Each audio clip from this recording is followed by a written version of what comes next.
后来，这个立委高嘉瑜交到一个恐怖的情人，互伊的男朋友甲拍，佮甲关伫咧饭店。经立委郭正亮讲，这个案发的当时，高嘉瑜有甲伊联络，有来传一张大腿乌青银灰相片，甲节目单位讲要取消通告，但是伊唔敢来对外发救人。这个法医高大成讲，为高嘉瑜的详细来看，当时这个高嘉瑜一定是去互对方甲拍，佮甲拖咧行。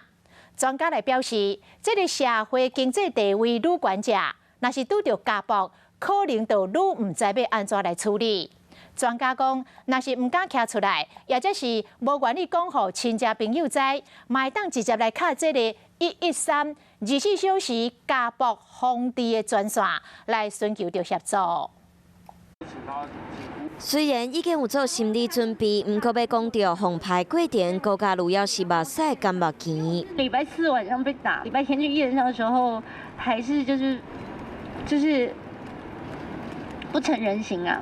那这个医院的医生说，对不对？他们看过这么多家暴，从来没有看过这么严重的。其实从相片就会使看到，当时伊的面红拍甲红起来、肿起来，看嘛拢是破皮伤痕，互人真唔甘。外高大成嘛，就详细相片研判，当时对方下手真重。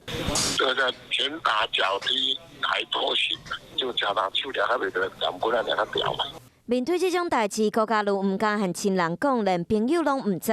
前立委郭正亮上注学行直播节目，表示案发当时阁有含伊传信息。我10点50几分嘛，我就赖他说，贴给他那个指挥中心的一张图啊，然后他隔了40分钟给我回了一个哦耶。